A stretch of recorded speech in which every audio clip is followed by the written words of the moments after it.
Chapter 9 The Midnight Duel. Harry had never believed he would meet a boy he hated more than Dudley, but that was before he met Draco Malfoy. Still, first-year Gryffindors only had potions with the Slytherins, so they didn't have to put up with Malfoy much. Or at least they didn't until they spotted a notice pinned in the Gryffindor common room that made them all groan. Flying lessons would be starting on Thursday, and Gryffindor and Slytherin would be learning together. "Typical," said Harry darkly. "Just what I always wanted, to make a fool of myself on a broomstick in front of Malfoy." He hadn't been looking forward to learning to fly more than anything else. "You don't know that you'll make a fool of yourself," said Ron reasonably. "Anyway, I know Malfoy's always going on about how good he is at Quidditch, but I bet that's all talk." Malfoy certainly did talk about flying a lot. He complained loudly about first years never getting on the house Quidditch team, told long boastful stories that always seemed to end in him narrowly escaping muggles and helicopters. He wasn't the only one, though. The way Seamus Finnegan told it, he spent most of his childhood zooming around on the countryside on his broomstick. Even Ron would tell anyone who'd listened about the time he'd almost hit a hang glider on Charlie's old broom. Everyone from Wizarding families talked about Quidditch constantly. Ron had already had a big argument with Dean Thomas, who shared their dormitory, about soccer. Ron couldn't see what was exciting about a game with only one ball, where no one was allowed to fly. Harry had caught Ron prodding Dean's poster of West Ham soccer team trying to make the players move. Neville had never been on a broomstick in his life, because his grandmother had never let him near one. Privately, Harry felt she'd had good reason. Because Neville managed to have an extraordinary number of accidents even with both feet on the ground. Hermione Granger was almost nervous about flying as Neville.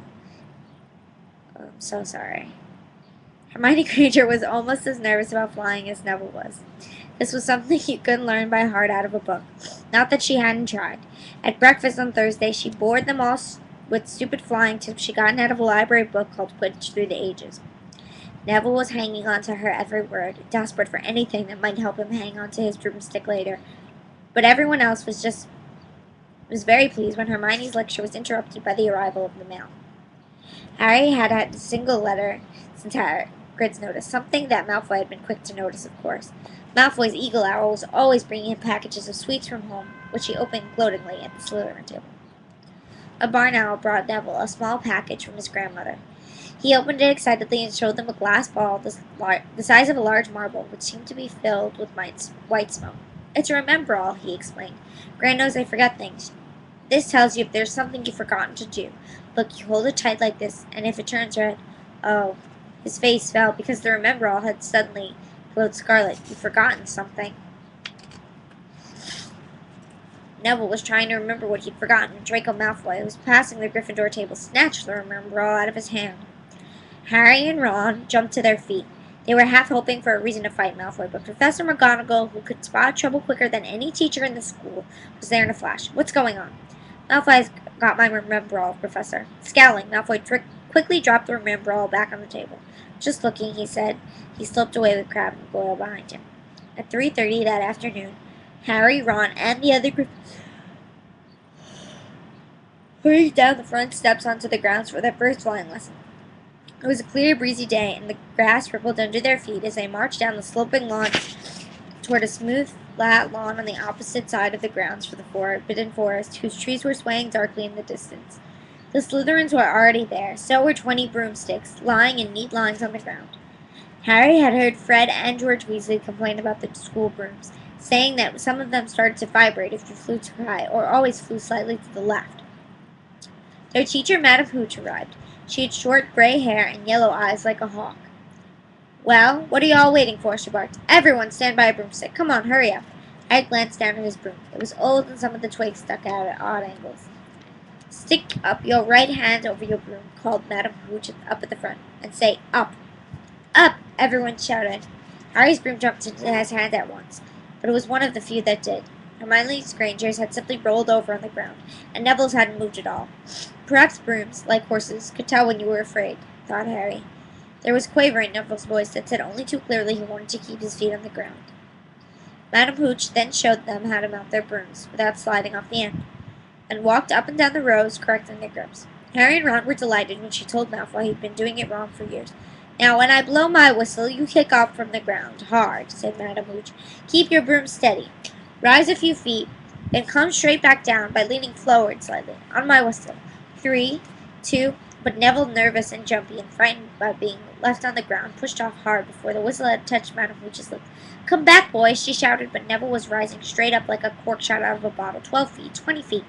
Harry saw his scared white face look down on the ground, falling away, saw him gasp, slip sideways off the broom, and wham! A thud and a nasty crack, and Neville lay face down on the grass in a heap. His broomstick was still rising higher and higher, started to drift lazily towards the forbidden forest and out of sight. Madam Hooch was bending over Neville, her face white as his. Broken wrist, Harry heard her mutter. Come on, boy, it's all right. Up you get. She turned to the rest of the class. None of you is to move while I take this boy to the hospital wing. You leave those brooms where you are, or you'll be out of Hogwarts before you can say Quidditch. Come on, dear. Neville, his face tear-streaked, clutching his wrist, hobbled off with Madam Hooch, who had her arm around him. No sooner were they out of earshot when Malfoy burst into laughter. Did you see his face, the great lump? The other Slytherins joined in. Shut up, Malfoy, snapped Parvati Patil. Oh, sticking it up for Longbottom, said Pansy Parkinson, a hard-faced Slytherin. Never thought you'd like that, little crybabies, Parvati. Look, said Malfoy, darting forward and snatching something out of the grass. It's that stupid thing Longbottom's grand sent him. The remember all glittered in the sun as he held it up. Give that here, Malfoy, Harry said quietly. Everyone stopped talking to watch. Malfoy smiled nastily. I think I'll leave it somewhere for Longbottom to find. How about up in a tree? Give it here, Harry yelled. But Malfoy had leapt onto his broomstick and taken it off. He hadn't been lying. He could fly, well. Hovering level with the topmost branches of an oak, he called, Come and get it, Potter. Harry grabbed his broom. No, shouted Hermione. Madam Hooch told us not to move. You'll get us all in trouble. Harry ignored her. Blood was pounding in his ears. He mounted up the broom and kicked hard against the ground. Up and up he soared. Air rushed through his hair, his robes whipped out behind him, and in a rush of fierce joy, he realized he found something he could do without being shot. This was easy. This was wonderful.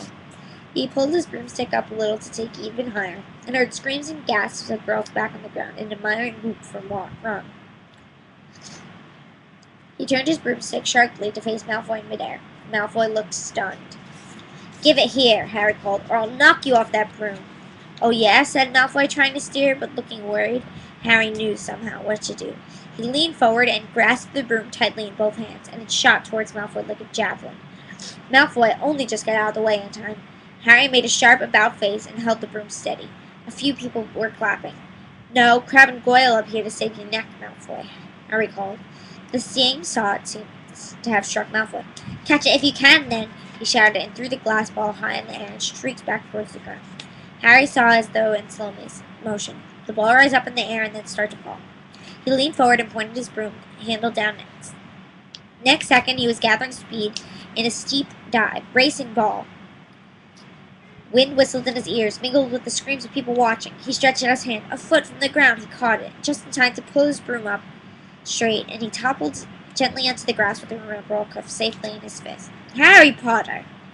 His heart sank faster than he just dived. Professor McGonagall was running towards them.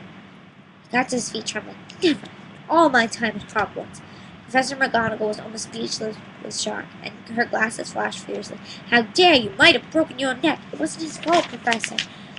Be quiet, Miss Patil. But Malfoy, that's enough. Mr. Weasley, Potter, follow me now.